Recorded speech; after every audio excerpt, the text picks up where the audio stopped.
Tama was once a valiant knight who met his end at the hands of demons. However, after his death, he was reincarnated into the body of an S-rank behemoth, a creature capable of destroying entire nations in seconds, but at least that's what his status screen claims. And in reality, he looks like an ordinary cat. Tama is grateful for this second chance at life, but feels conflicted about becoming a monster, especially since he spent his entire human life slaying them. While contemplating his new existence, an E-rank slime slowly inches toward him. Tama can tell the slime is planning to eat him, so he quickly opens his status screen to pick a skill for self-defense. Unlocking the ability to fire rocks from his mouth, he uses it to kill the slime with ease. Relieved but hungry, Tama realizes he hasn't eaten since his reincarnation and decides to try the slime. And to his surprise, it tastes delicious. And even better, eating monsters grants him their skills, and from the slime, he gains the ability to store items. Encouraged by his newfound power, Tama decides to explore the dungeon further to see what other monsters or meals await him. And being an S-rank, none of the dungeon's inhabitants pose a real threat, and he effortlessly slays minotaurs, golems, and snakes, devouring them and absorbing their skills. So life as a cat monster isn't so bad after all, and Tama begins to enjoy his new existence. Meanwhile, at the dungeon's entrance, a well-endowed elf girl arrives, ready to begin her adventuring day. Back with Tama, his exploration leads him to a treasure chest, sitting in the middle of a room. Thrilled, he rushes to open it, excited to see a treasure in real life for the first time. And inside, he finds a massive gem, but before he can celebrate, he realizes the chest was a trap. And instead of being a mimic, the trap teleports him to a hidden boss room. So now Tama finds himself perched on the back of an earth dragon. And unlike the other monsters he's faced so far, this one is also S-ranked, meaning he won't be able to one-shot it like the rest. The Earth Dragon then mocks Tama for daring to intrude upon her lair, vowing to end his life. But Tama, literally only an hour old in this new life, refuses to die so easily. So he retaliates with his rock attack, but it's hilariously ineffective against an Earth Dragon. And the rocks bounce harmlessly off her tough scales, ricocheting into the ceiling and creating a small hole. The dragon counters by slashing at him, and Tama uses his Iron Body skill to defend himself. But while the skill keeps him alive, the slash still leaves him with severe injuries. The dragon, impressed by his survival, declares him tenacious but still no match for her, so she lunges forward to finish him off. But in a last-ditch effort, Tama activates a newly unlocked flight skill and slashes out her eye with his tail before escaping through the hole in the ceiling. Gravely wounded and losing blood rapidly, Tama desperately tries to make it out of the dungeon to find a safe place to recover, but he's mere steps away from the exit when he collapses from blood loss. As he lies helpless on the ground, he hears something approaching from around the corner. Unable to move, he assumes whatever it is will easily finish him off. But instead of a threat, it's the well-endowed elf girl from earlier. Spotting Tama's near-lifeless body, she rushes over to help him. Tama wakes up hours later, finding himself lying in a soft bed with his wounds bandaged. So he confusedly wonders where he is until the elf girl walks in carrying a bowl of milk. Remembering her face from before he passed out, Tama marvels at her beauty and silently admires those massive, well-done melons. The elf girl is relieved to see Tama awake, commenting on how severe his wounds were. She can't fathom how a tiny kitten like him could have ended up in the middle of such a dangerous dungeon. So Tama quickly realizes that she thinks he's just an ordinary cat rather than an S-rank behemoth. And since he can't talk, there's no way to correct her assumption. But even if he could, why would he want to? After all, this misunderstanding means he gets to sleep on her legendary cushion every day and night. Over the next few weeks, Arya continues to care for Tama until he is fully recovered from his injuries. One day, as Arya heads out for her usual dungeon run, Tama reflects on how grateful he is for everything she's done for him. She not only nursed him back to health, but also gave him food, a warm place to sleep, and unconditional kindness. Determined to repay her, Tama swears to protect her with his life, no matter what. So to ensure her safety, he decides to secretly follow her into the dungeon. He then sneaks aboard the boat before it departs and hides. When they arrive at the dungeon, Tama keeps a close eye on Arya, while staying hidden in the shadows. He worries about her potentially getting into some kind of ridiculous situation, like losing her clothes to a slime or something absurd like that. Determined to be ready for anything, he prepares himself to jump in at the first sign of danger. However, his concerns quickly ease as Arya encounters a group of goblins. She activates her acceleration skill and dispatches them with incredible precision, cutting them down effortlessly. After the fight, she bends down to collect the goblin eaters for the reward. And after watching her in action, Tama is genuinely impressed. His experience as a knight allows him to recognize the level of skill and speed in her swordsmanship, and he can't help but admire her ability. As Arya finishes storing the goblin ears, she spots another goblin lurking behind a corner and readies her stance again. She's already met her quota for goblins today. But if this one insists on attacking, she'll deal with it. What she doesn't realize, however, is that this isn't a regular goblin. It's a goblin mage. And before she can react, the goblin launches a massive fireball at her. Completely unprepared for such an attack, Arya finds herself in serious danger. Tama can't stand by and let her get hurt, and he knows using any of his overpowered skills would reveal that he's a monster, something he's not ready to explain. And instead he acts quickly, pushing Arya out of harm's way and lunging at the goblin mage. And with a slash of his regular kitty paws, Tama causes the goblin to stumble backward and tumble down the dungeon stairs to its demise. Arya, stunned by the turn of events, can't fathom how or why Tama is in the dungeon, but her gratitude for his intervention is clear. On the boat ride back to town, she lets him curl up on her ample chest, rewarding him with belly rubs, and that shit makes him hooked on it. After returning to town, Arya heads straight to the Adventurers Guild to submit the goblin ears she collected. On her way to the reception desk, she's stopped by Lord Casman, a man she's met before and has been actively trying to avoid. Casman, as usual, tries to convince Arya to join his party, but she politely declines, already well aware of his reputation as a scumbag, but Casman refuses to take no for an answer. As if to prove this sleaziness, he reaches out, aiming for a double dirty cheek grab. But before Casman can make contact, Tama leaps into action, biting his hand and latching on tightly. Casman screams in pain, flailing wildly, but Tama doesn't let go. When Casman finally shakes Tama off, the cat lands on his face, clawing him up before jumping back to Arya's chest. Casman, now enraged and humiliated, reaches for his sword, intent on attacking Tama. But before he can swing, the guildmaster Arnold Schwarzenegger, known as Anna, grabs Casman's sword mid-draw and warns him that the guild has strict rules against drawing weapons for petty reasons like fighting a cat. So she warns him that there will be serious consequences if he proceeds. Realizing he's no match for Arnold's authority, Casman reluctantly backs down and storms out of the guild. Arya then thanks Arnold for stepping in, but he says it's nothing and praises Tama for defending her so fiercely. Arya then heads to the reception desk, where Arnold documents the goblin ears, officially completing her quest. Afterwards, Arya sits at a table to relax and spend time with Tama, and things seem wholesome as she tickles his stomach, but the mood and the looks in her eyes take a turn when her fingers drift a little too low, grazing his more private areas. And the pervert elf looks way too damn excited about that shit. Later, Arya gets ready to take a bath and insists on bringing Tama along. Still clinging to his honor as a former knight, Tama refuses to enter a women's bath. But Arya has other plans, and despite his protests, Tama ends up in the bath with her.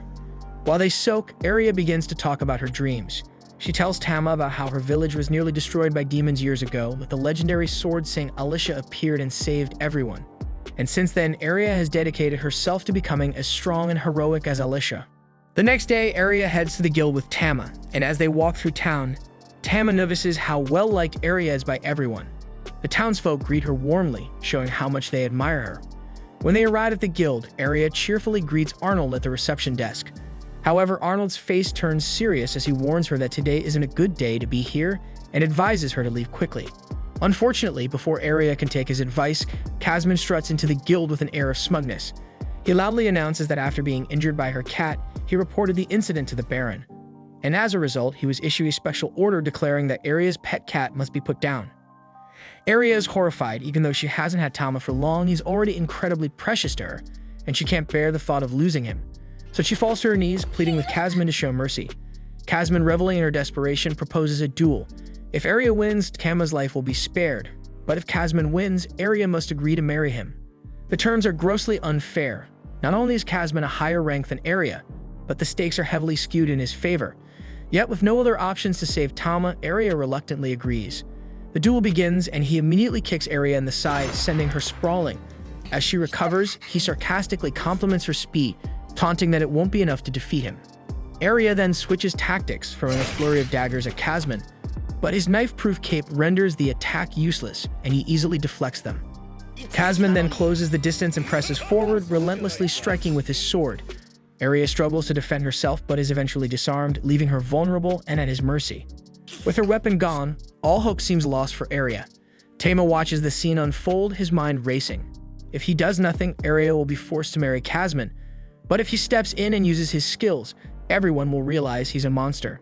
Casman then raises his sword, ready to deliver the final blow and force Arya to surrender. But just as he swings, Tama makes his decision to protect her and leaps in front of the blade, activating his iron body skill to block it. The force of the skill shatters the sword, leaving Kazman stunned. Tama then unleashes a powerful howl skill, sending Kazman flying into a cluster of nearby trees. And by pure coincidence, the broken sword flies in the same direction, aiming straight for Kazman's balls. And this result ensures Kazman's day goes from bad to absolutely miserable. The crowd erupts into murmurs, stunned by what they just witnessed. Everyone knows they saw the cat use skills, something no ordinary pet could do. Tama had anticipated this moment, knowing his actions would reveal his secret, so he's certain it's only a matter of time before the crowd realizes he's a monster. And when they do, they'll likely come for him. But despite this, Tama feels no regret because his only concern was protecting Arya, and in that he succeeded. Arya and Arnold then approach Tama cautiously, both clearly amazed. They begin discussing what Tama could be, but instead of concluding he's a monster, they convince themselves he must be an elemental cat, a rare and magical creature. Tama, stunned by their misunderstanding, can hardly believe his luck. Arnold then declares Arya the winner of the duel, and with the matter settled, everything returns to normal, or as normal as life can be for an overpowered cat with the most legendary and comfortable cushion in the world. The next morning, Arya tries to cuddle Tama out of bed, but the playful kitten decides to nibble on her ear in a way that leaves her flustered and blushing uncontrollably. As a former honorable knight, Tama quickly decides to stop before things get even more awkward, so he jumps off the bed to walk away. However, Arya continues calling after him, her tone filled with longing, making the situation even stranger for Tama. Later, Arya takes Tama to the blacksmith's shop to visit her friend Vulcan. The moment they arrive, Vulcan's attention is immediately drawn to Tama, unable to take her eyes off the adorable kitten. Arya talks about Tama, sharing stories as Vulcan eagerly asks to hold him. Tama looks thrilled as Vulcan lifts him up, admiring his cuteness. However, Arya quickly shifts focus to the reason for their visit. She needs Vulcan to make armor for Tama. Vulcan is delighted at the idea, excited to work on something so unique and charming. So she begins taking Tama's measurements right away, promising Arya she'll create the perfect armor for him. As Vulcan gets to work, Arya bends down to whisper to Tama, asking if he's ready for an adventure. Tama eagerly agrees without hesitation, his tail flicking with anticipation. While Arya and Tama make their plans, Vulcan is laser-focused on crafting the armor, treating the task like it's her life's mission. In just under 10 minutes, Vulcan proudly presents the completed armor, and it turns out to be a masterpiece. Tama looks dashing in it, and the fit is perfect. However, Vulcan admits she's still struggling with another issue, Arya's sword. Despite reforging it over 100 times, she hasn't been able to make it any lighter, which makes it difficult for Arya to wield effectively during her quests. After some thought, Vulcan suggests forming a temporary party. This way she can observe Arya in action, watching how she swings the sword to better understand the problem and find a solution. That day, the team dives into the dungeon, where Vulcan quickly demonstrates her strength, smashing through the hideous goblins they encounter. Arya watches with pure excitement, marveling at Vulcan's boldness and power, while Tama thinks Vulcan is both fearless and incredibly skilled. Her skills are further validated when she blocks a fireball attack from one of the monsters, using an ability derived from her smithing talents. Vulcan explains that her power allows her to wrap her armor in different elements, making her versatile in battle. Then with the path cleared, Vulcan steps aside, encouraging Arya to take over with her sword. Their next challenge turns out to be an ugly, oversized orc. The creature's grotesque appearance is both disgusting and intimidating, but Arya attacks anyway. Using her acceleration skill, she tries to land a strike, but the orc skillfully blocks her advances. Tama then steps in, soaring through the air and activating his iron body technique to shield Arya from an incoming blow, distracting the orc just long enough. Seizing the moment, Arya strikes and eliminates the beast in a single and decisive attack. Vulcan observes Arya's movements closely and notices her longsword hinders her flow in battle, making her strikes less effective. Arya, unsatisfied with her performance, turns to Vulcan and asks for an even tougher challenge, determined to push her limits and grow stronger. Impressed by her resolve, Vulcan encourages her to advance to the next floor, promising even greater challenges ahead. Descending further, the team encounters a swarm of slimy, perverted roppers instead of massive beasts. Tama instantly grows anxious, fearing these slimy creatures will grab his mistress from all angles with their tendrils. Vulcan then warns Arya to move smartly and avoid their sticky grips at all costs. So Arya charges in with acceleration, but the ropers' speed makes them tough opponents. Her strikes fail to connect with their bodies, and one of the ropers shatters her heavy sword, leaving her defenseless. But just as she's about to be ensnared, Vulcan hurls a knife toward her. Arya catches it midair and swiftly drives it into the roper's core, killing it in one precise motion. With renewed determination, she pivots to take down the next slime. And while Vulcan observes Aria's battle style, he quickly concludes that Aria's true strength lies in wielding shorter, lighter weapons instead of her heavy longsword. And in no time, Aria slices through the monster's body parts with unmatched speed, leaving Vulcan utterly stunned. She always knew Aria had skill, but she hadn't expected this level of speed and efficiency in taking down the second monster. Just as they think the battle is over, the monster splashes its goo all over Aria, coating her from head to toe while regrowing its limbs. Disgusted and furious, Aria cringes, declaring that only Tama has permission to do something like that. Fueled by her outrage, she obliterates the creature in a single devastating move. But this time, she cuts it into so many pieces that there's no chance of it regenerating. Vulcan and Tama rush to congratulate her on her incredible display of skill. But while Vulcan moves closer to offer praise, Tama, being the cheeky little kitten he is, stops halfway to steal a bit of juice from the dead monster to absorb its skill for his own use. Meanwhile, Aria, still fuming, vents her anger on the remains of the roper that had dared to splash its nasty goo on her. She relentlessly pierces his already mangled body, muttering revengeful thoughts, while Tama watches in bewildered silence, wondering if she's gone a little overboard. After the massacre, Aria opens up to Vulcan, sharing the story of her motivation for wielding longswords. She recalls meeting the sword sink during her childhood, a figure who became her idol and inspired her to pick up the weapon. Despite the longsword being ill-suited to her natural fighting style, Aria dedicated years to mastering it in an effort to emulate her hero. However, with her recent realization that daggers complement her skills far better, she has decided to embrace this newfound strength. Tama listens attentively and offers his support, reassuring her that this change will only make her stronger. Seeing Aria's growth, Vulcan proposes heading to a deeper floor of the dungeon, confident in Aria's ability to handle the challenges with her daggers. Before moving forward, they take a break near a Philosopher's Stone, a rare artifact that repels monsters in its vicinity. As they rest, Aria gazes at the stone, triggering a wave of painful memories from her childhood, when her home was attacked by demons. Lost in thought, she barely notices Vulcan's concerned look, but when Vulcan gently asks if something is wrong, Aria brushes it off, quickly changing the subject and steering the conversation elsewhere. While the group takes a break, Amma splashes around in a pool of water, carefree and enjoying himself. Seeing him having so much fun, Aria decides to join in, removing her plot armor and giving Tama a clear view of what's beneath. Vulcan soon joins and the three take a refreshing dip together. But as Tama swims, he tries hard to focus on anything but their exposed classified documents. During their downtime, Aria casually asks Vulcan about her usual dungeon party, unintentionally touching on a sensitive subject. Vulcan admits that her party disbanded after two of the members fell in love and the female member became pregnant. So the couple decided to settle down, leaving their adventuring days behind. The conversation then takes a strange turn when Vulcan mentions that elemental cats like Tama can crossbreed, and she muses about what might happen if Tama grows larger and goes into a serious heat season. Aria surprisingly finds the idea exciting and enthusiastically encourages Tama to grow up faster so she can have his adorable meow meow babies. And that shit makes Tama silently thinks to himself, what kind of madness is this? Then as their break ends, the group heads to the next dungeon floor, where they encounter a fierce minotaur. And unlike the goblins and ropers from earlier, this creature is a formidable opponent. Aria then approaches carefully, accelerating toward the beast and executing her whirlwind slash technique. However, her attack barely scratches the minotaur's thick hide, leaving her shaken. Vulcan then steps in, offering encouragement and helping Aria regain her composure. Motivated by Vulcan's support, Aria refocuses, launching a series of faster and more aggressive strikes. The minotaur, overwhelmed by her speed, begins swinging its massive weapon wildly. One swing strikes the ceiling, causing debris to fall dangerously close to Vulcan. Tama, quick on his feet, uses his ether-howling skill to deflect the falling boulders, saving Vulcan just in time. Inspired by Tama's bravery, Aria sees an opening and delivers a powerful strike directly to the minotaur's chest, bringing the beast down for good. As Tama cheers for Aria's hard-earned victory, Vulcan stands in awe, marveling at the little cat's strength and courage.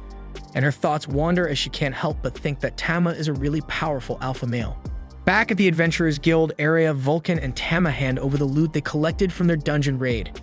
They then approach Arnold, who examines the deep-cut marks on the Minotaur remains and asks who managed to inflict such damage. With a proud smile, Vulcan reveals that the cuts were the result of Aria's newly honed skills. Arnold, recalling how much weaker Aria was when she first arrived in town, commends her growth and hard work. Flattered by the praise, Aria thanks Arnold, feeling a sense of accomplishment. With their earnings in hand, the trio heads to a local restaurant to celebrate their successful adventure. At the restaurant, Vulcan wastes no time indulging in heavy refills, impressing Tama, who can't help but wonder if she's a seasoned drinker. Aria then takes the opportunity to express her gratitude to Vulcan for her support during the raid, admitting how much fun she had working together. Vulcan shares the same sentiments, showing off a rare medicinal herb she collected in the dungeon as a memento. Their lively conversation makes Tama nostalgic, reminding him of his previous life as an adventurer when he had comrades to share such moments with. Still, Tama acknowledges that his current life isn't bad. After all, being the pampered pet of a gorgeous elf is a dream few would turn down. As their bond strengthens, Vulcan proposes forming an official party. Aria, caught off guard, is flattered but too shy to answer. Sensing her hesitation, Tama gently bites her hand and places it on top of Vulcan's, effectively sealing the agreement on her behalf. The group erupts into cheers, celebrating their newfound partnership. And riding the high of camaraderie, they decide to order more drinks and make the evening one to remember. Later that night, Tama finds himself trapped between Aria and Vulcan's plot armor.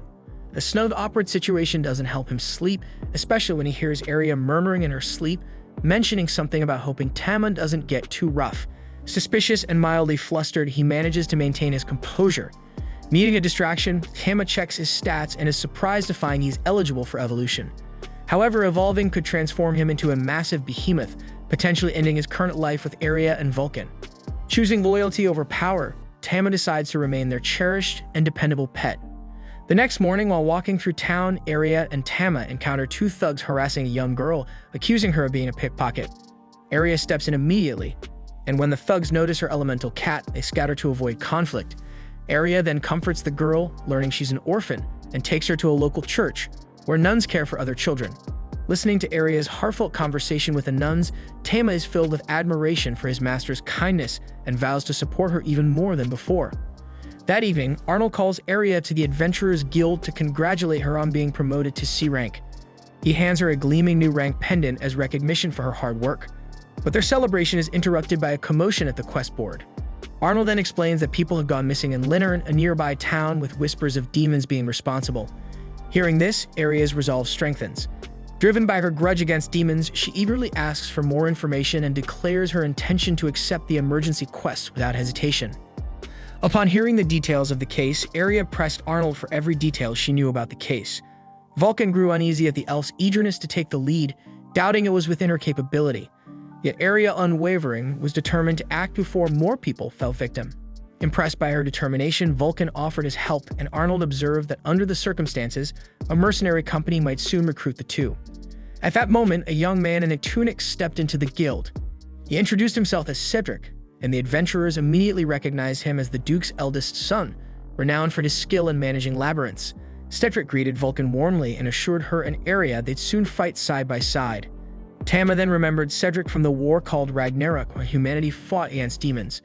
Despite devastating losses, victory was achieved thanks to a prodigious boy, the Grand Mage, who led them to triumph and earned legendary hero status. Amid the excitement, Aria grew concerned their group was too small to handle such immense threats. Arnold, captivated by Cedric's charm, reassured her, claiming Cedric could amaze anyone. As Aria held on to him affectionately, Arnold reminded her to keep such displays private. Aria curiously asked if they were a couple, and Vulcan confirmed it, leaving Tama baffled. Remaining quiet until they returned home, Tama noticed his master's unease. Understandably so, given the looming dangers of their journey alongside the hero. The cat Tama licked the elf's face as if to comfort her, and she kissed him back. Startled by the exchange, Tama refocused as the group prepared to depart. On their journey, they encountered new allies: the silver-haired Danny, the humanoid monster Howard, the fiery red-headed Keeney, and Marietta. Aria introduced Tama, who quickly won everyone over with his irresistible cuteness. Marietta even took turns carrying him. However, their peaceful ride came to an abrupt halt when a band of orcs blocked the road.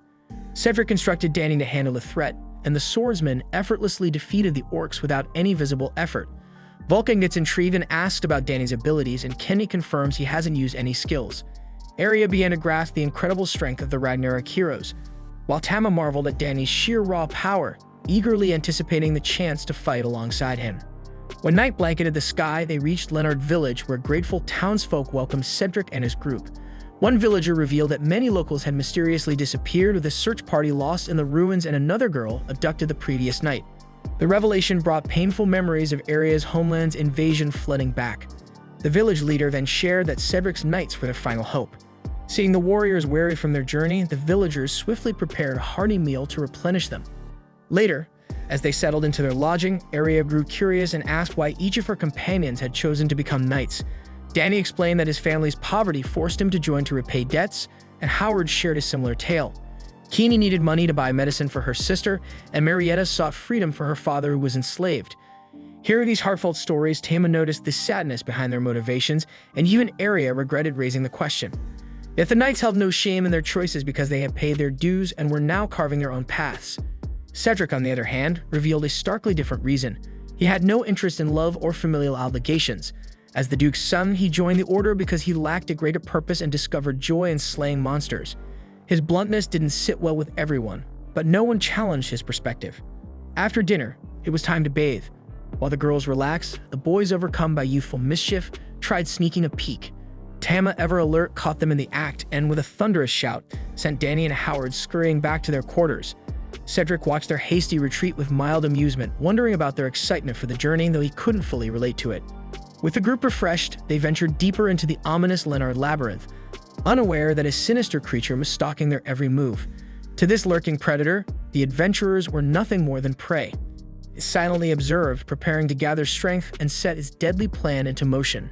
Before long, a pack of sea werewolves blocked the adventurers' path, so Howard the Tank stepped forward, raising his massive shield and taunting the wolves to draw their attention, creating space for the others to strike.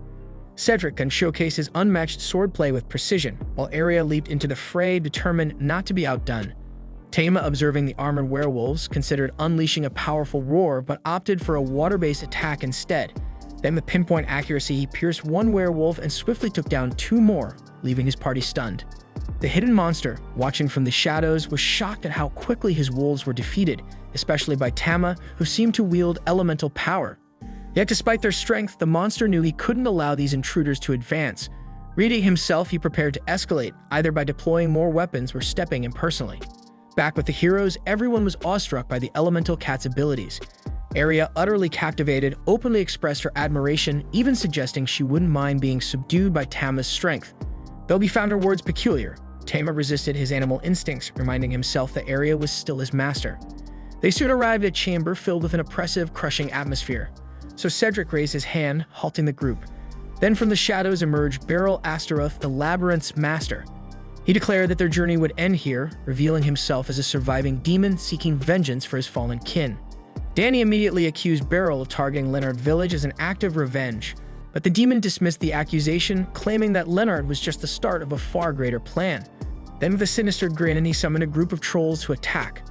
Recognizing their power, Cedric ordered the team to split up, but Beryl anticipated this and conjured a protective wall that separated Tama from the others. Then we see a troll charge at Tama, who retaliated by tearing off his arm. However, to his dismay, the limb regenerated almost instantly. Meanwhile, Cedric's team gets surrounded, and the group knows their only chance is to rely on Cedric to lead their escape. So Cedric unsheathed his blade, which began to pulse with dark magic, and with a wicked laugh, he charged at two trolls, slicing them apart so thoroughly they couldn't regenerate, removing them from the battlefield entirely. Beryl's eyes widened as he recognized the forbidden magic Cedric wielded, an ability used only by the great mage during the Ragnarok War. Cedric then smirked with amusement because this was going to be so fun for him. Then we see Tama attempt a stone war attack, but the trolls barely flinch and their wounds heal instantly. Realizing the danger, Tama retreats, his mind racing as he considers whether to evolve into his stronger form. But evolving would mean severing his bond with Aria, a sacrifice he isn't willing to make. Resolute in his decision to remain her loyal companion, Tama unleashes Flame Roar instead, scorching the trolls so their wounds cannot heal. His bold tactic works, and the trolls collapse. Furious at the relentless assault, Beryl readies himself for the next threat. Vulcan charges in, swinging his massive hammer, but Beryl deftly dodges and parries Aria's follow-up knife strike with his dagger. Beryl smirks and mocks the hammer's sluggish swings, only to be caught off guard when Vulcan kicks up a cloud of dust, blinding him. Seizing the opportunity, Aria darts forward and drives her blade into Beryl's chest. At first, he dismisses the wound as trivial, but then light radiates from the elf's enchanted dagger, amplifying the damage and forcing him to his knees. Snarling in pain, Beryl strikes back with his dagger, delivering a vicious wound to Aria. Far more than a simple cut. The group rushes her aside, panic setting in as Tama fears the weapon might be poisoned. Then we see that Beryl is still alive and smirks darkly, while declaring that humanity will crumble when true power returns. Then with those ominous words, his body begins to petrify, turning to stone before crumbling into dust. Meanwhile, the poison spreads rapidly through Aria's arm. Cedric examines it and grimly identifies it as dragon venom, a deadly toxin. Howard presses the wound against his enchanted shield in an attempt to slow its progress, and the group rushes back to Leonard Village. The village doctor confirms their worst fears. Dragon poison is fatal within a day and a half, and no one has ever survived without the eye of an earth dragon. Desperate to save Aria, the team debates hunting the beast, but Cedric vehemently objects, arguing there isn't enough time. As Aria's pain intensifies, Tama, overwhelmed by guilt and desperation, flies out the window. Memories of Aria saving his life flood his mind, and he vows to return the favor, even if it costs him everything. He races to the ruins where he was reborn as an elemental cat, prepared to face the Earth Dragon, the same creature he fought once before and barely survived. The dragon, surprised to see Tama return, sneers and mocks him for fleeing their last encounter. But this time, Tama doesn't waver. He knows deep down that his current strength won't be enough. Faced with no other choice, Tama makes a life-altering decision. He chooses to evolve into a full behemoth, embracing his ultimate power to save Aria. Thanks for watching. Subscribe to not miss the next part.